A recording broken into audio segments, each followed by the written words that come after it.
Merlin, the Wizard of Britain. Elusive and mysterious, he was said to have guided Arthur, the greatest legendary king of all time. But who was Merlin, and did he really exist at all?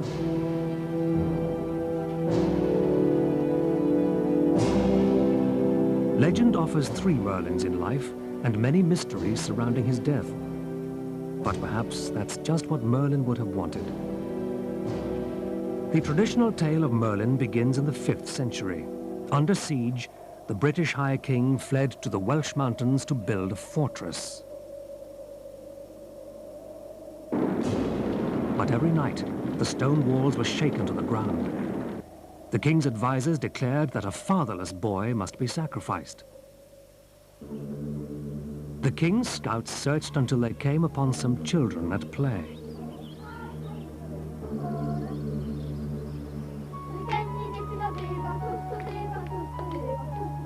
But one child was shunned by the rest, because they said he had no father.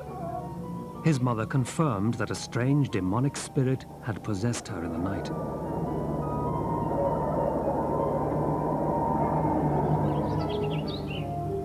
So the fatherless lad was bundled off to the fallen fortress.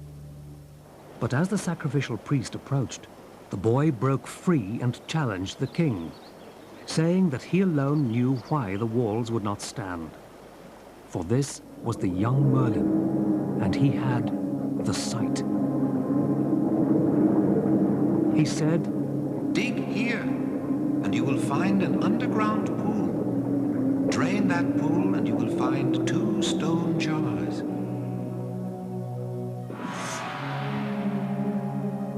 The High King ordered his men to dig, and soon, as Merlin predicted, they found a pool and 2 jars. Suddenly, the jars cracked open, and out flew 2 dragons, one red and one white. They rose into the air, breathing fire, grappling with each other, and racing back and forth across the sky. At last, the mighty red dragon chased the white dragon over the horizon and out of view. The king shuddered. Then the young Merlin spoke his first great prophecy. "The red dragon is the people of Britain. They will be chased by the white dragon, the invaders, until a great king appears who will unite the British and bring peace to this troubled land." From that moment, Merlin knew it was his mission to bring about the rise of this king. In the years that followed, Merlin rapidly grew into his full powers. Legend has it that during this time, he was called upon to build a great monument commemorating a massacre of British chiefs. It is said he used his magical horn and other occult arts to transport huge stones across the sea from a rock monument in Ireland.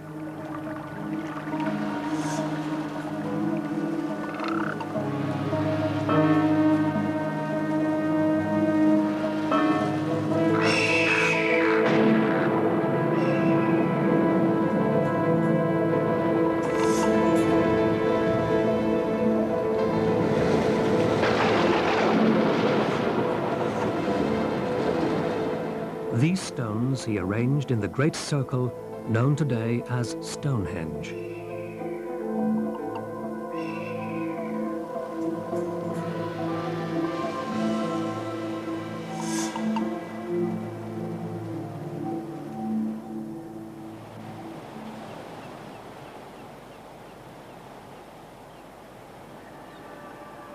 Later, a besotted British king asked Merlin to cast a spell so that he could lie with another man's wife. The enchanter agreed, asking in return for the child he knew would be born of that tryst. The son was called Arthur, and Merlin took him to be raised safely in the Welsh countryside. Soon, Arthur's father died, and the kingdom fell into chaos as many nobles vied for the crown.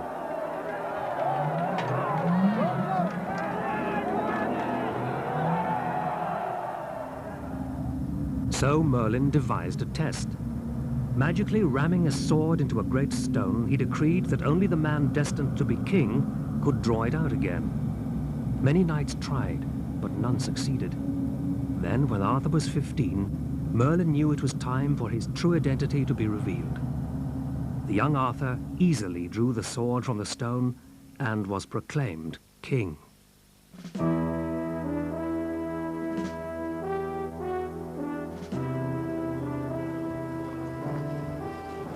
There followed 20 legendary years of peace for Arthur, his courageous and gallant knights, and all his kingdom. This was the golden age of Camelot. In those golden years, Merlin was Arthur's mentor, prophet, and sage. Only once did Arthur ignore the advice of his wise friend, when he took Guinevere for his wife, despite Merlin's warnings that she would betray him. It was Merlin who designed Guinevere's dowry, a great round table where all of Arthur's knights could be equal. Merlin predicted that the knights of the Round Table would bring untold honor and marvels to the kingdom. But Merlin was no lover of the pomp and pageantry at Arthur's court. He often disappeared into the forest to commune with the natural world. There he was free to exercise his powers as a shapeshifter, taking on the forms of birds and animals.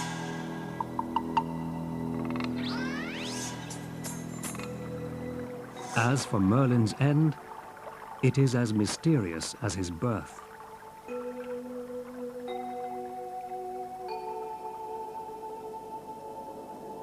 Some say he did not die, but just disappeared one last time, trapped by a beautiful nymph inside a hawthorn tree.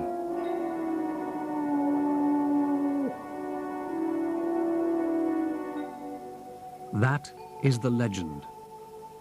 And for centuries, the spectre of Merlin has haunted Britain. But was there ever a real wizard of the British Isles?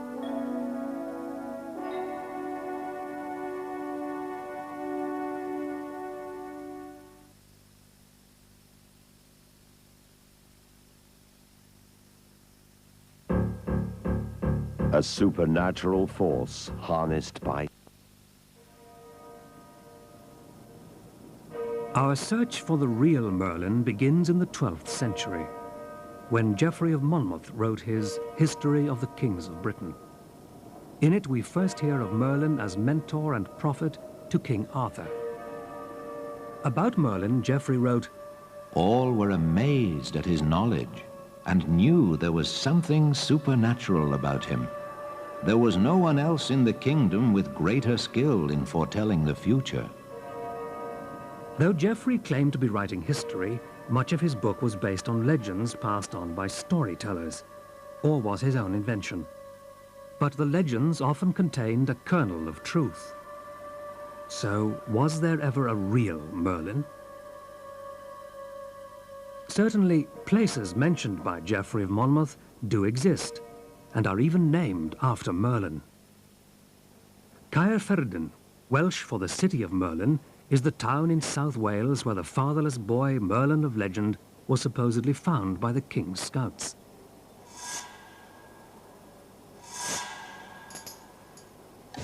Dinas Emrys is the hill in the heart of Snowdonia, where legend tells of dragons emerging from the hidden pool. And to this day, a curious pool lies hidden at the top of the hill. Still, too, the red dragon is the emblem of Wales, one of the last bastions of the original Britons. And in Cornwall, at Tintagel, where Merlin is said to have arranged the conception of Arthur, there is an awesome tunnel, pounded by the sea, and still known as Merlin's Cave.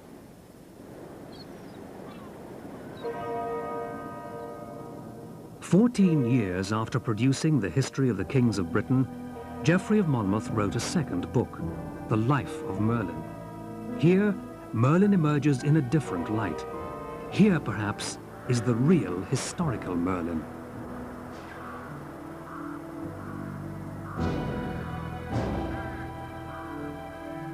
This Merlin belongs not to Wales or Cornwall, but to the Scottish borders. Here he is not the bard and prophet of Arthur, but of Gwendolen, the last pagan king of Scotland.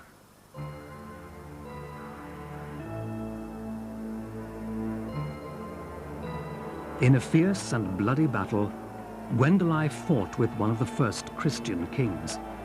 This was the Battle of Arderith. It took place in 573 AD on the Scottish border. It was a turning point in British history, for the pagan army was routed. Gwendolen and Merlin's 3 brothers were slain. It was the end of the pagan way of life.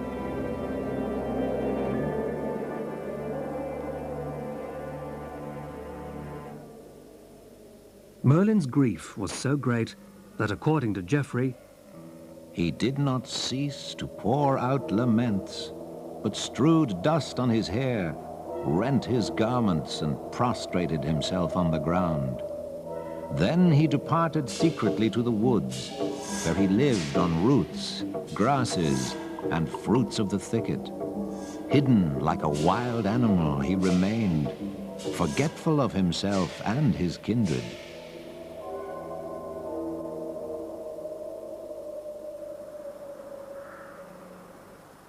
Historical annals from the time support Geoffrey by confirming that the Battle of Arderith did take place.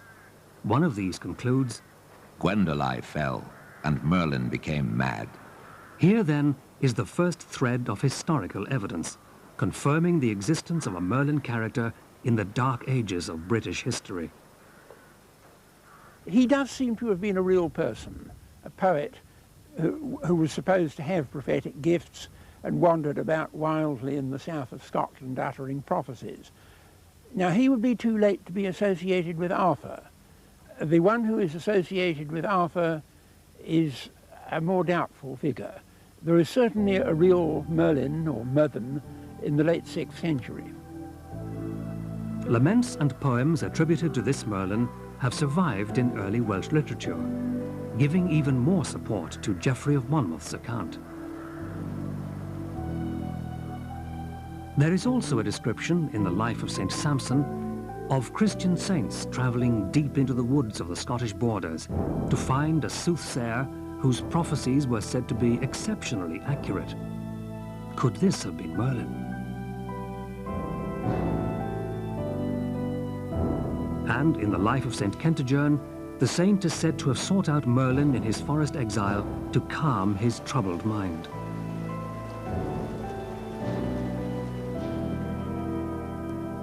So, from 3 different sources, and from the poet's own writings, we get a consistent picture of a Merlin driven mad by grief, living in the forest, prophesying and communing with animals, lamenting the downfall of the pagan way of life.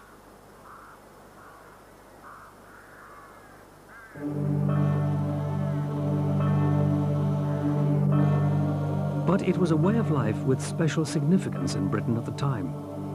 It recalls the ancient Druids, the mysterious high priests of the Celtic peoples who ruled Britain before the coming of the Romans. Could Merlin have been the last of the Druids?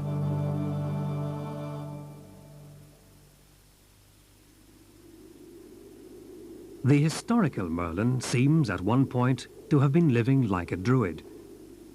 The Druids were the powerful, mysterious priests of the Celtic peoples, who had lived in Britain for hundreds of years before the Roman invasion of 43 AD.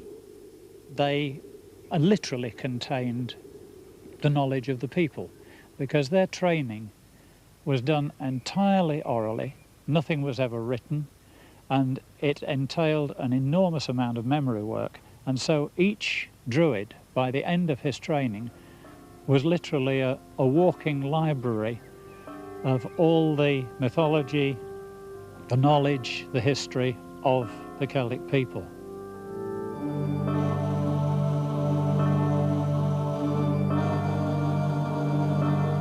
The Romans knew they would have to destroy this priestly cult if their conquest of Britain were to succeed, for the Druids were the main force behind the Celtic resistance.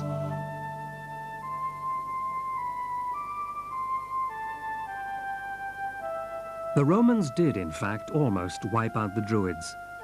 Their loss of life was bad enough, but the destruction of their sacred groves of ancient oak trees was far worse. Druids believed each rock and tree had a living spirit. Priests were thought to know the languages of the animals and have the power to command them. Wolves, deer, ravens, and swans had a sacred significance to the Druids.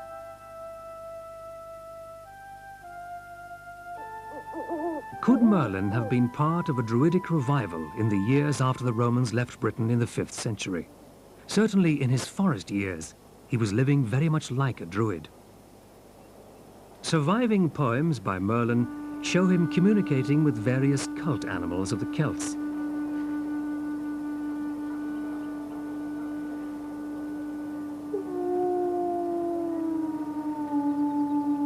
In one poem, he laments his plight to a tame wolf. And in one of Geoffrey's stories, Merlin rides on a stag with deer gathered round, like the Druidic shaman Cernunnos, lord of the beasts.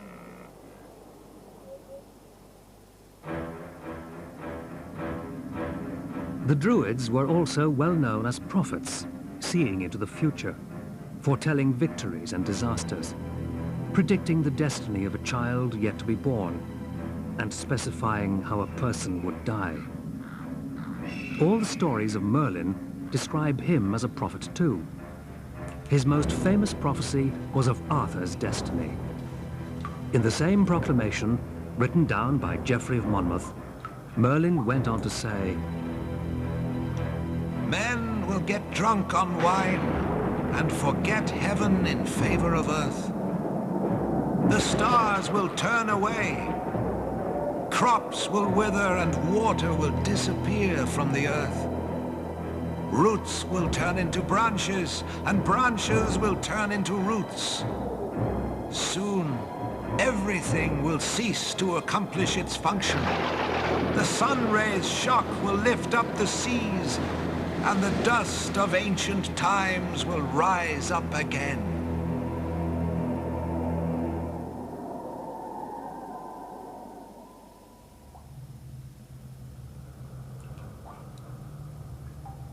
So the Merlin of the 6th century, who after the death of his lord retreated to the wild forest, communed with birds and beasts, and who spoke inspired prophecy, this Merlin was living very much like a Druid.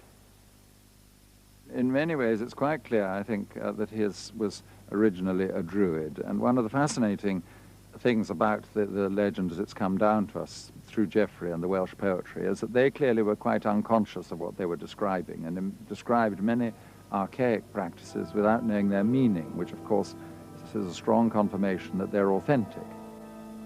Later writers could not have invented realistic descriptions of Druidic practices. They must have been reporting accounts handed down over centuries. And yet, Merlin had been high priest to Gwendoline before reverting to a Druid's life in the forest. Here are found even more mystical insights into the wizard of Britain.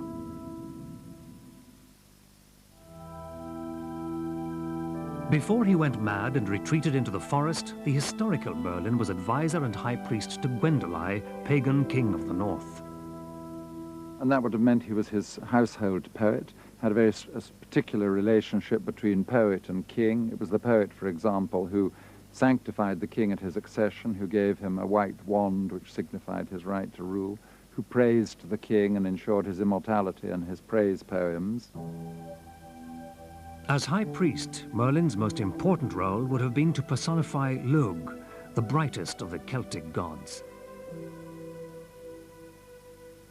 He was a sort of youthful savior god, or I would say a sort of Christ figure, really, who was regarded, among other things, as the ancestor and protector of the monarchy. And every king was believed actually to be a son of Lugh, that whilst, of course, they knew that the previous king presumably had produced an heir by his wife, that nevertheless it was the god Lugh who had, in the night, impregnated the queen.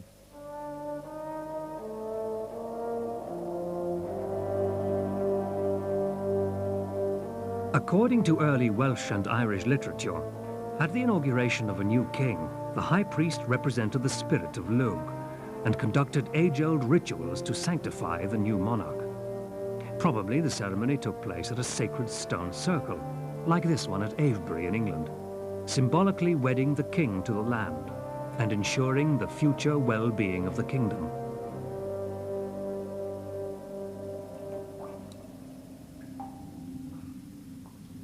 It could be that the historical Merlin performed this high priest role for Gwendoline. Here is a glimpse of the eternal Merlin, the priest who is reincarnated every generation, the ever-returning spiritual wise man.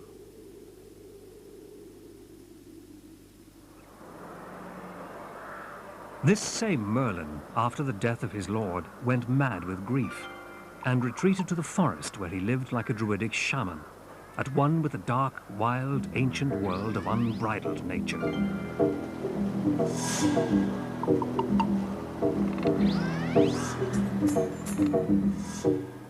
So, from the life of one extraordinary poet and prophet, history and legend have given us many Merlins. A druid priest,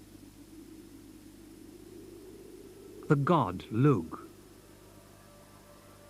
a wise man and spiritual mentor. Geoffrey of Monmouth must have taken a folk memory of this remarkable individual whose story had been told for several centuries and embellished it to fit with the grand scheme of his book and his times. He knew the traditions of Merlin, he knew the traditions of Merlin's poems and prophecies, but he developed them so much himself. I mean, he blew up these prophecies into several pages. It's very difficult to sort out anything behind it, except that he knew something about a real Merlin. Geoffrey transplanted Merlin and Arthur from the Dark Ages and reshaped them for his medieval audience in 12th century Britain. Merlin became Arthur's mentor, wizard, soothsayer, and enchanter. And so the historical Merlin became overlaid by this more magical, mythical figure. Since Geoffrey, many others have continued the work. There is a curious twist at the end of this story. For the truth seems to be that Merlin was party to the final defeat of the pagan British Celts. But in legend, he has been turned into their savior, responsible for ushering in the golden age of Arthur. Perhaps that's what happens when history is turned into legend, when hopes and dreams are stronger than the actual truth. But what did happen to Merlin in the end? In the legends at least, he didn't die, but withdrew from the world, his death as mysterious as his entire life. In some tales, a nymph so captivated him that he showed her how to imprison a man without a tower or walls. Some say she trapped him under a stone. Others, that a hawthorn tree enclosed him. It is also said he took the miraculous treasures of Britain to the Glass House. This, some believe, is Bardsey Island, a sacred isle in North Wales.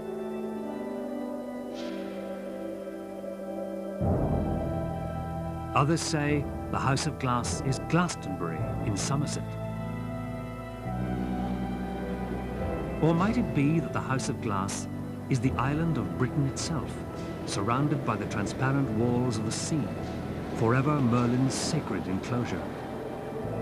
For remember that the first name this island bore before it was taken or settled was Clas Myrddin, Merlin's precinct. Could this mean that the spirit of Merlin lives on and can still be sensed in the wild, natural places of the British Isles?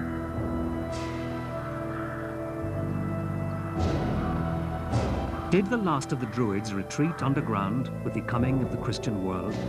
Is Merlin waiting to return, as some believe, waiting to take his place as the spiritual leader of the British people? One thing is certain. As long as people hunger for wisdom, poetry, and enchantment, the Merlin of myth will never die. As to the rest, only time will tell.